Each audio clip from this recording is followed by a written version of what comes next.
Happy New Year, everyone, and welcome back to The Once and Future Nerd. I'm so excited to share with you the premiere of Book 2, Chapter 9. But first, I want to tell you about Shaker and Spoon.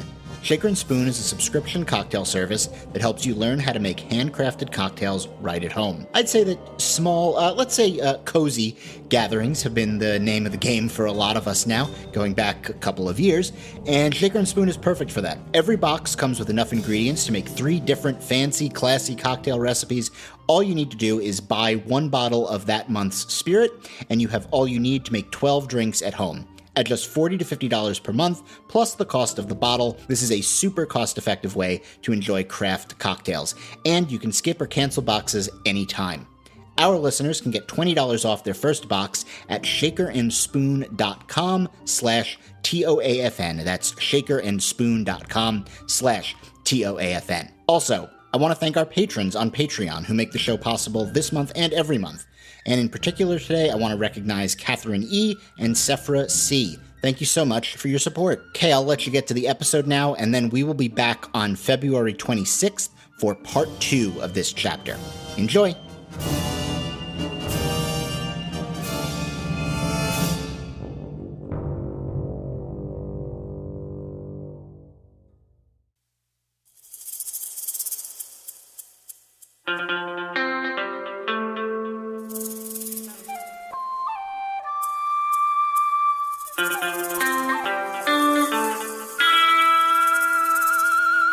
The Once and Future Nerd. Book 2. Myth Made Flesh. Chapter 9. A Handful of Bodyguards. Part 1 by Gregory M. Schultz and Christian T. Kelly Madera.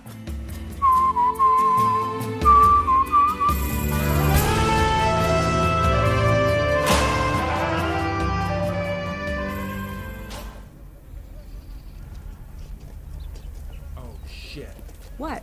Is the Matrix about Jesus? Oh, damn! That's what Miss Meacham was talking about with that Allegra stuff. Yes, Billy, it is a Christ allegory. Allegory. That's it. It's also, to quote my dad, about reclaiming free will and self-identity under the ideological hegemony of late global capitalism. In hindsight, he missed all the trans stuff, but I think it's all a piece, you know? Hegemony's the chick from Harry Potter, right? I tried. Jen, I'm sorry, I tried. I can't. Oh, my bad. I mean, the young woman from Harry Potter. All right, y'all, hold up. Town up yonder's called Pacific Ridge.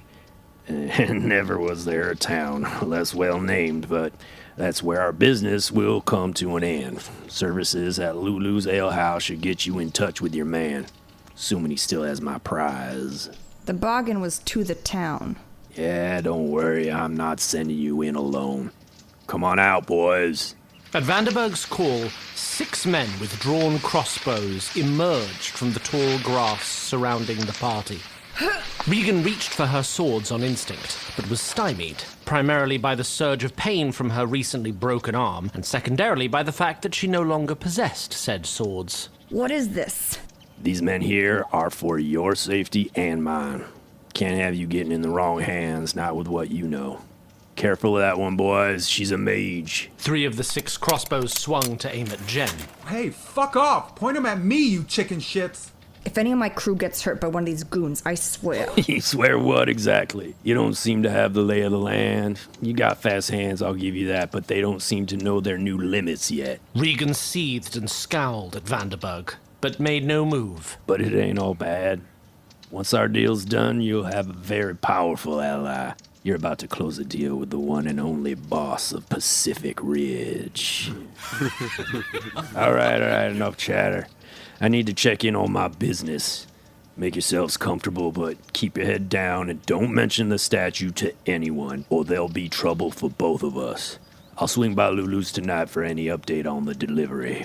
And with that, Vanderberg's men prodded the group into motion towards the town.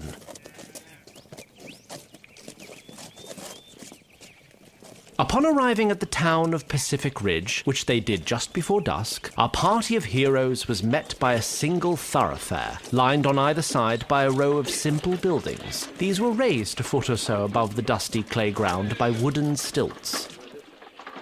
At the far end of this thoroughfare was a town square. This was not where the party was, shall we say, impolitely directed by their new unsolicited chaperones, and so, their clenched fists and angry scowls notwithstanding, it was not where they headed.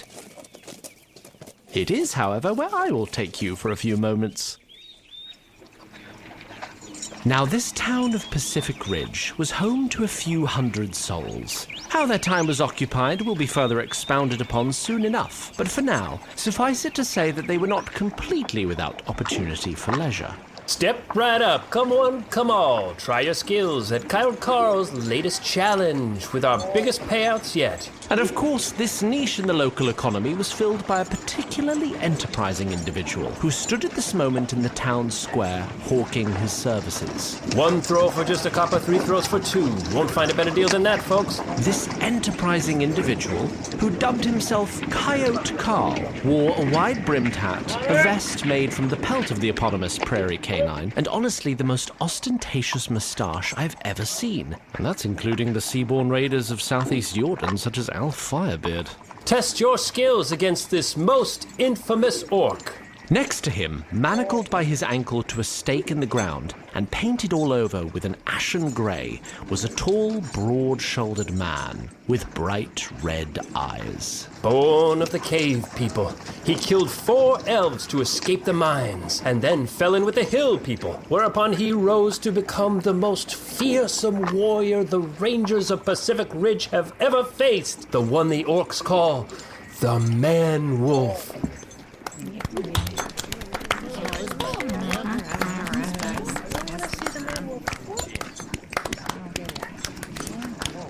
Carl and his colleague had caught the attention of a young couple strolling through the square, among others. So it is now, with some unease, that I introduce you to a freckled woman in a frilly dress and bonnet, and the stout but densely built man onto whose arm she held. They were called Janie and Bill, respectively. Oh, my goodness gracious. Would you look at him? Janie, will you watch how you talk in public? Oh, come on, Bill. When was the last time we did something fun? Why do they call him the Man-Wolf? Oh, let me assure you, in his heyday, you'd have rather faced a pack of wolves than one of him. Why, I've known many a brave man who turned tail and fled when they heard his fearsome howl. Carl caught the eye of the large man beside him. The man returned his gaze, but took no other action. He tried as surreptitiously as possible to jerk his head towards his 2 prospective clients. The large man cocked an eyebrow. Gods damn it, do the thing. The man rolled his eyes, and then...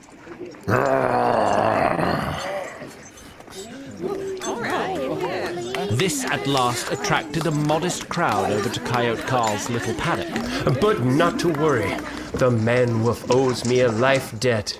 A life debt? Why, yes, ma'am. You see, I was there the day the Man-Wolf's war party was finally outmaneuvered. I was with my company of rangers, led by a detachment of elves from the White Forest. It was only by great martial feats of elvish horsemanship that we were able to get the drop on them. But they were resolved to fight to the last orc, and the Man-Wolf was the last orc standing. He had already killed quite a few amigos of mine, you see. When finally he was out of arrows, spears, and throwing axes, the elves, and not a few of my fellow rangers, were ready to shoot him right where he stood. But I begged clemency. Isn't that right, friend? That's right. I hated him for what he had done, but I could not help but respect his warrior spirit. I orated on his behalf, friends. Oh, I orated. How long did I orate, friend? Oh, it was so long, I lost track of time. My comrades relented and released him into my personal custody. Now, it is the custom of his people, when one man saves the life of another, for that man to serve his savior for the rest of his days. And that is why he is here. Now, who wants to try their skill? All right, one at a time, folks. You, sir, you were here first. It's 1 throw for a copper, 3 throws for 2. What'll it be? Sorry, maybe tomorrow. Oh, don't you want to impress your lady friend there? You ain't scared, are you, friend? In an instant, any sense of fun drained from Janie's face. Bill? Scared? You know who the fuck you're talking to? Whoa, easy there, fella. I apologize sincerely for any offense. It was a jest deriving from the absurd. As anyone can see, you're as brave as they come. But if you've other business to attend to... No, I'll play your little game. 3 throws. What's the rules? Why, very simple, my good man, very simple. You throw this here axe at yonder stump. Get as close to the bullseye as you can. Then this here lumbering Tower of Oracle throw. If he gets closer to the bullseye, you lose. If he doesn't, you win. Are you ready? You bet your ass. Righty then. Give her a go. All right, not bad at all. Wolf? Well, I reckon he's got you beat by at least an inch there, buckaroo. Give her another shot. Damn, son, not bad at all. I'm sure glad I apologized to you. Well, let's see how the man-wolf fares this time. Well, shucks. Bested again. All right, last time. For all the bacon, let's give our contestant a round of applause, shall we? Come on,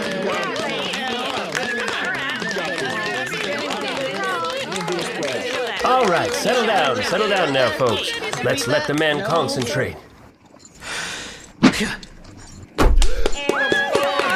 Hot diggity damn! I'd call that a bullseye, my good man. That's gonna be tough to beat, even for a vicious killer such as this one. And folks, we don't want to see that happen, do we? The red-eyed man reared back with his throwing axe and shattered the prior axe with it. This shit's rigged. Everyone, I assure you, this is a completely fair game. You're full of shit, Carl. Hey, shut the fuck up, Bill. You just swore you lost. Let one of us play. Why you've always got to be such a rude horse's ass, Ned? Janie, you shut the fuck up, too. You're just swore you picked a man with a little fish bait pecker. What'd you say, you lip-dick rosebud bastard? You heard me, you stinking mulberry son of a bitch. You son of a I think we ought to take a leave. At this, the large red-eyed man effortlessly pulled the stake to which he was manacled out of the ground and began to spin it above his head as a makeshift flail. Give us some room.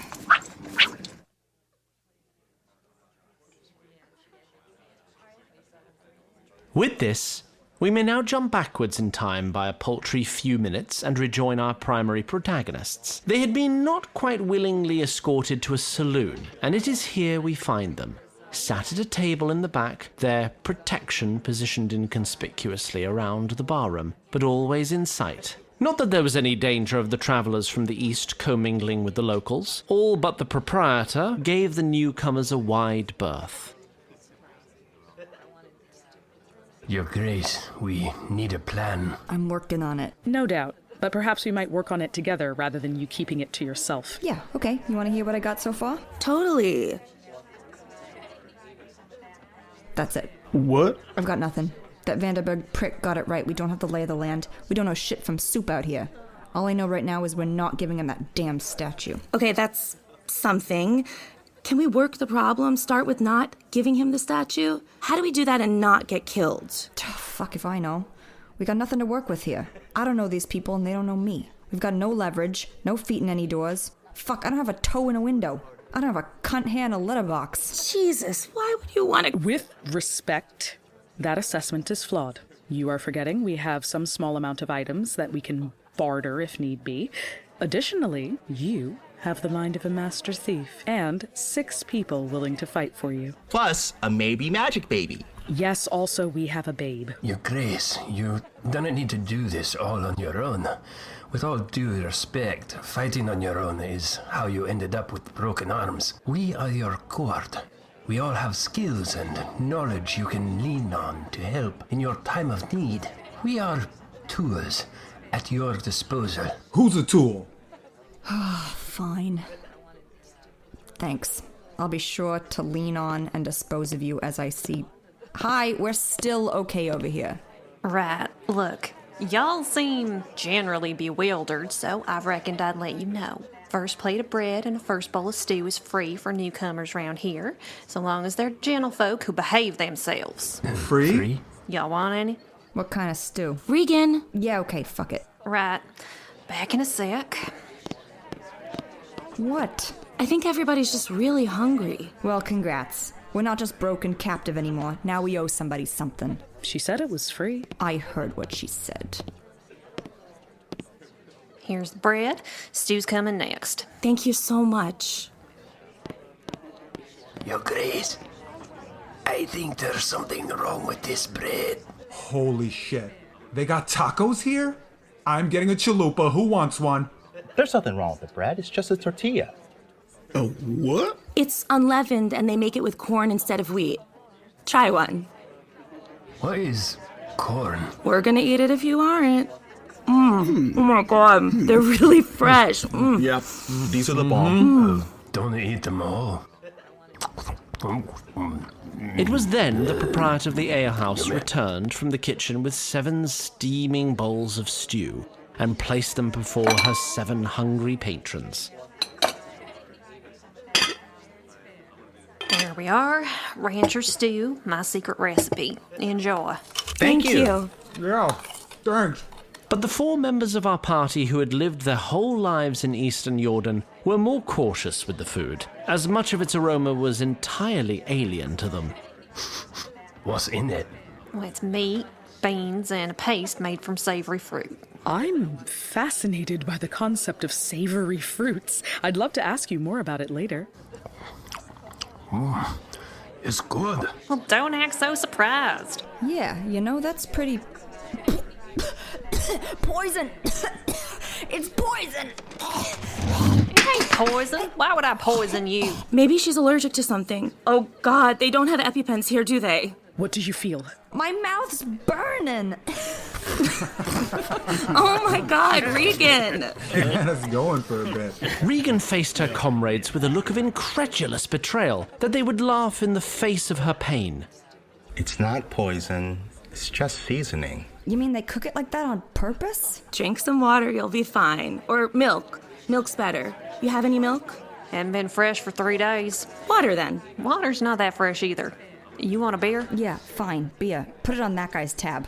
Why do they cook it like that? I don't know. Tastes good?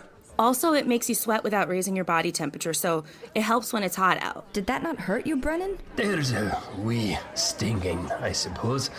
It's worth it. For the flavor. You're all out of your fucking minds. Damn it, it is really good.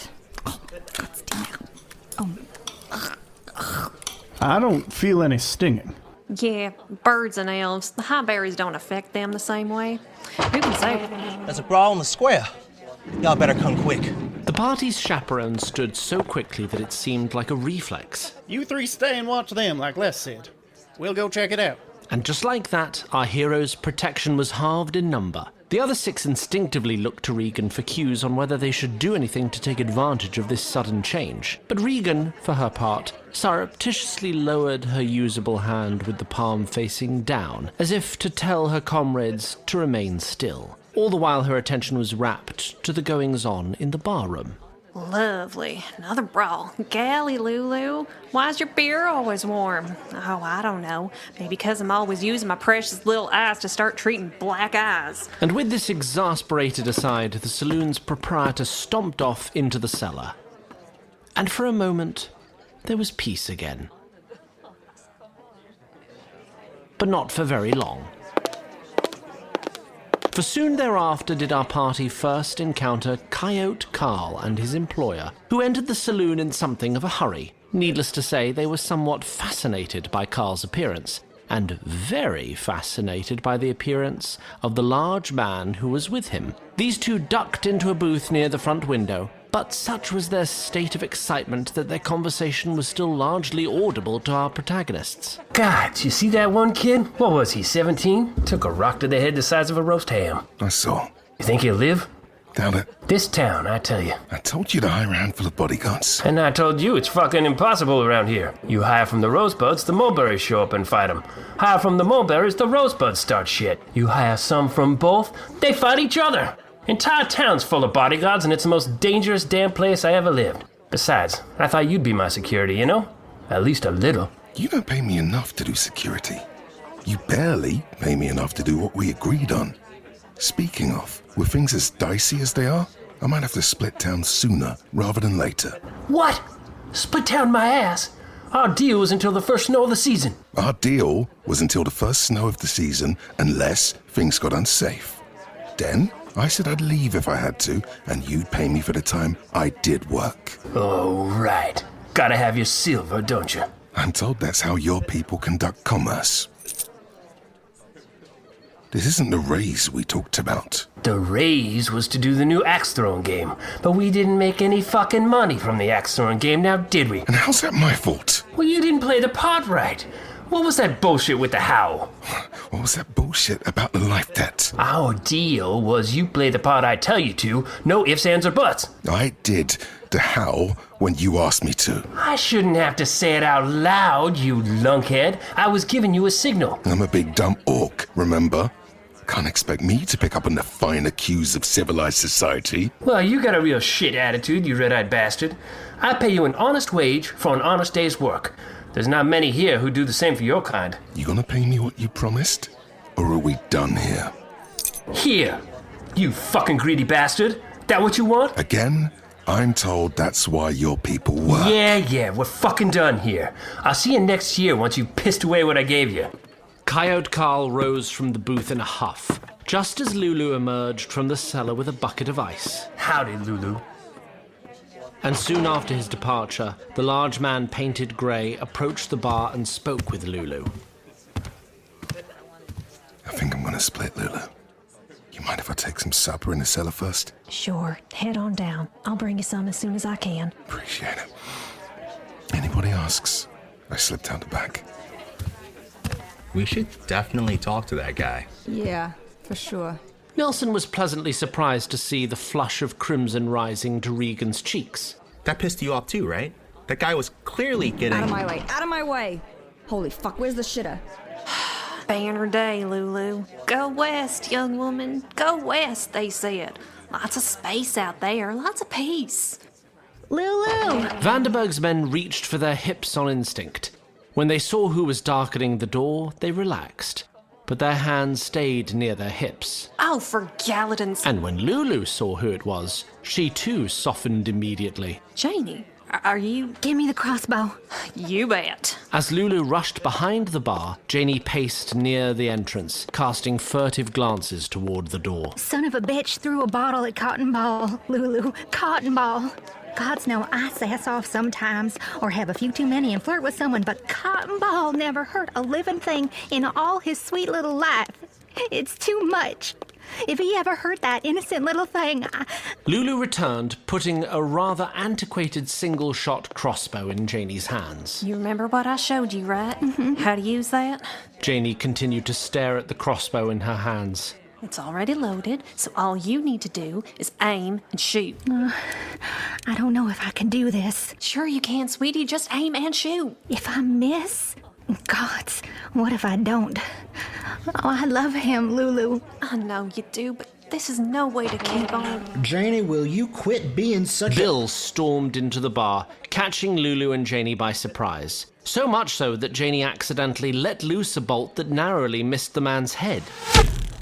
Bill looked back at the bolt in the wall, took a moment to comprehend, and then flared his eyes and nostrils as he wheeled on Janie. You stupid... But he stopped short as he saw three gangsters stand, hands on holsters. This ain't got nothing to do with y'all. You not see her try to kill me? Bill, look at her. She's shaking like a tumbleweed. Anyone can see it was an accident. Accident my ass. You and your woman ain't our business, Bill, but keeping Lulu's as neutral ground sure is. Oh, I see. She rutting on you rosebud bastards, too? Do you fellas know this bitch is tainted? She's sweet on that gray skin that Lulu keeps feeding. Our party was already wrapped by this exchange before Bill let loose this particular slur, but now they were on highest alert. I ain't ever stepped out on you, ever. Bill, for once in your foul-spotted life, piss off. Like Selbrin, I will. You don't think I know whose crossbow that is, Lulu? What if it is? Ain't I got a right to shoot a mad dog what barges in here? Yeah, right, neutral fucking ground. You're full of shit, Lulu. Y'all three are breaking the pact. I'm gonna get my crew, and we'll see what they've got to say about that. And honey, we ain't finished by a damn sight. And with that final outburst, Bill left the barroom, leaving everyone else in stunned silence.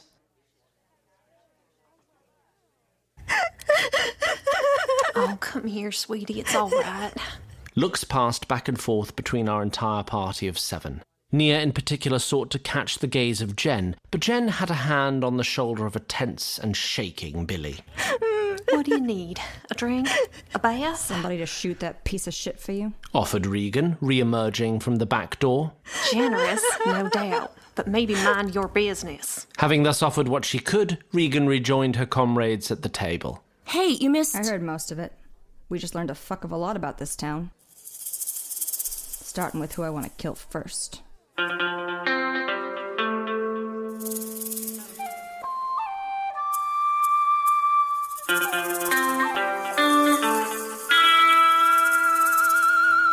The Once and Future Nerd is directed by Christian T. Kelly Madera. It is created and executive produced by Zach Glass and Christian T. Kelly Madera, and co-executive produced by Jess Kelly Madera. Associate producers are Susan Degnan and Alex Story.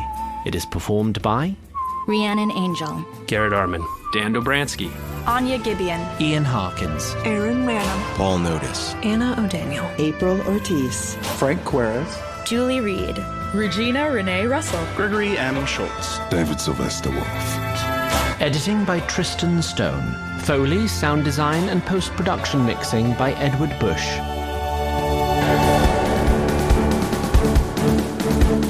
Tom Lee is our musical director and lead composer, with additional scoring by Chris Montalvo.